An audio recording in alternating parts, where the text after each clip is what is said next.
Hola, bienvenido a otro tutorial. En este caso vamos a hablar del sistema de transporte y vamos a utilizar una presentación del profesor Isaac Buzo. El sistema de transporte tiene dos características que lo hacen fundamental para la geografía, que son la vertebración del territorio. Cualquier territorio es sinónimo de control, y para que haya control sobre este es necesario que los medios de transporte y la infraestructura conecten bien todo este espacio. Y el desarrollo actual del transporte de datos, estaríamos hablando de las telecomunicaciones, que al fin y al cabo es otro tipo de transporte.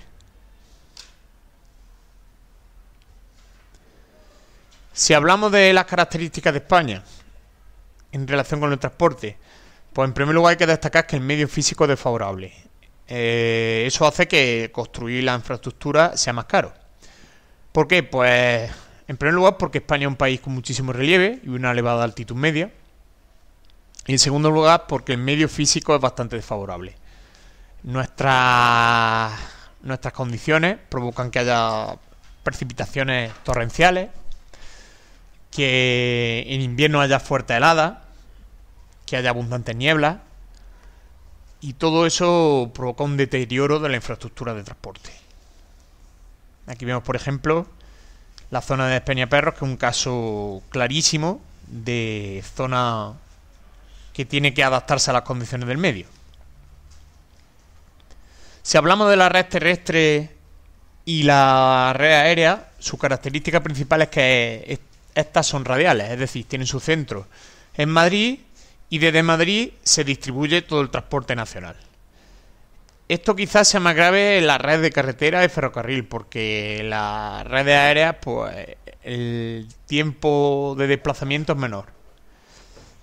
Eso además provoca, sobre todo en la red terrestre, que los desplazamientos dentro de las zonas periféricas sean más complicados, porque es muy fácil llegar al centro, pero es muy difícil desplazarse por las zonas periféricas. Otro problema, el predominio del tráfico por carretera en los desplazamientos de pasajeros y mercancías. Eso provoca pues los atascos y que el mantenimiento de esta infraestructura sea más caro. ¿Por qué? Porque su elevado uso provoca que se deterioren con más facilidad. Otro aspecto a tener en cuenta serían los desequilibrios territoriales en cuanto a densidad, intensidad y calidad. Está bastante claro que las zonas de las grandes áreas metropolitanas son las zonas con mayor densidad e intensidad de tráfico, pero también es verdad que cuentan con una mayor calidad de infraestructura. Aquí vemos, por ejemplo, Madrid, Barcelona, Valencia. Sin embargo, en las zonas de menor accesibilidad, pues esta red es bastante deficiente. Si hablamos del ferrocarril, pues se ve bastante claro que hay un eje diagonal que parte desde la zona de Huelva, Cádiz, sube por Sevilla, Córdoba, se dirige a Madrid, luego a Zaragoza y luego a Barcelona, que es un eje que está bastante bien conectado. Sería el llamado eje Sevilla, Madrid, Barcelona, y el eje mediterráneo o el litoral mediterráneo, que están bien conectados. Sin embargo, la periferia fronteriza o el sureste español pues cuentan con una red bastante deficitaria. Otra característica sería que las competencias sobre transporte están repartidas entre estados para aquellas infraestructuras que circulan por más de una comunidad, las comunidades autónomas, diputaciones y ayuntamientos. Por último, señalar que la política española de transporte se rige por un plan director, que actualmente ha cambiado su nombre y se llama Plan Estratégico de Infraestructura y Transporte, y cuyos objetivos pues, son básicamente ser más rápidos, ser mejores y dar una mayor integración. Aquí vemos cómo España se integra dentro de la Unión Europea, aunque es más que evidente que nuestra densidad de tráfico y nuestra calidad pues, es bastante menor que, por ejemplo, la del centro de Europa. Y una última característica sería es el elevado impacto ambiental que tiene la construcción de esta infraestructura. En primer lugar, por el impacto visual. En segundo, por el ruido. Y en tercer lugar, por la contaminación atmosférica. Habría que incluir otro impacto, que es el impacto, simplemente el hecho de construir, de esa cantidad enorme de superficie de carretera o ferrocarril, que provoca un impacto en superficie bastante grande. Ahora pasamos a hablar de la red de transporte. La carretera presenta un diseño radial que viene heredado de los Borbones y que se vio intensificado con la política franquista. Las competencias están repartidas entre Estado, comunidades autónomas y diputaciones, y las características técnicas son muy variadas. Problema: que la mayor parte del tráfico de mercancías y pasajeros se hace utilizando este tipo de transporte, lo cual hace que esté bastante masificado. Desequilibrios, pues son bastante claros, como hemos visto. La densidad es mayor en las comunidades más desarrolladas y menos las comunidades más pobres o con un relieve más accidentado. La intensidad, de igual modo, es más importante en las zonas más desarrolladas, eje mediterráneo, eje cantábrico, eje del Ebro, y en la zona cercana a Madrid. Y la accesibilidad, pues, se deriva también de esto. ¿El país que está intentando? Pues está intentando dar una red más densa, conseguir una mejor calidad y el desarrollo intermodal.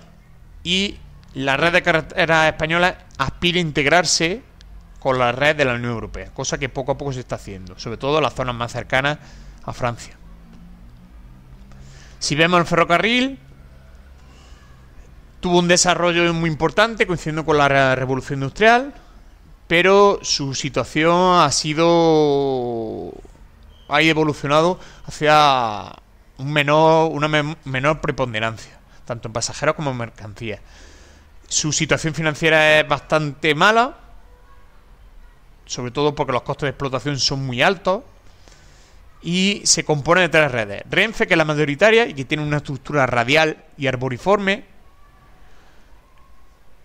y además el problema que presenta esta red es que está bastante anticuada. La FEVE, o Ferrocarril de Vía Estrecha, que presenta 2000 kilómetros, pero que está infrautilizada y que no tiene mucho uso, sobre todo tiene un uso turístico. Y la red de alta velocidad, que sí tiene un uso muy importante, pero que se ha centrado en las zonas que ya de por sí contaban con mayor accesibilidad, aparte del alto coste que conlleva su construcción. Las características técnicas, pues hay muchísimos contrastes, pero en general se habla de una red viaria o de ferroviaria vieja. El tráfico de viajeros y mercancías debe reorientarse, sobre todo en el sentido de aprovechar el transporte de mercancías que provengan de los puertos.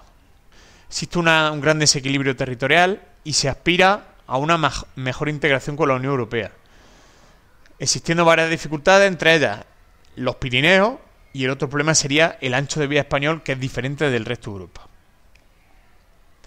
Transporte marítimo. La red portuaria se distribuye entre lo que son los puertos del Estado, que son puertos comerciales, y los de las comunidades autónomas, que son los puertos pesqueros y los puertos deportivos. Si hablamos del transporte en pasajeros, domina sobre todo el tráfico interior, entre islas, y el exterior es escaso, sobre todo el que destaca el de conexión con África, por ejemplo la línea Algeciras-Tánger o alguno de estos. Destaca también el transporte de cabotaje, sobre todo de transporte del petróleo, y es importantísimo el transporte de mercancías porque tenemos una posición geoestratégica. ¿Desequilibrios territoriales? Pues efectivamente hay prácticamente 4 o 5 puertos se llevan la mayoría de las inversiones, que serían el puerto de Algeciras, Las Palmas, Barcelona, Valencia y Bilbao. En el futuro, pues se busca una especialización como centro de captación y distribución de mercancías para mantener esa posición geoestratégica de España. Transporte aéreo. Pues sin dudarlo, la red de aeropuertos es amplia, si bien el aeropuerto más importante, el que actúa como hub, es el aeropuerto de Madrid-Barajas, que es el que mantiene más conexiones nacionales e internacionales.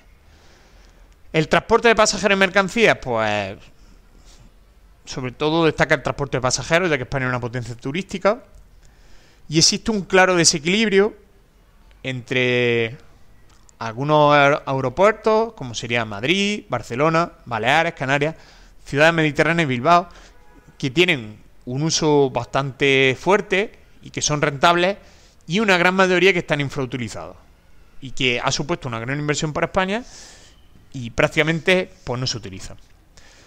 Algo a destacar o destacable es la aparición de las compañías de bajo coste que han promovido el uso de algunos aeropuertos secundarios y que han aumentado bastante el uso del avión.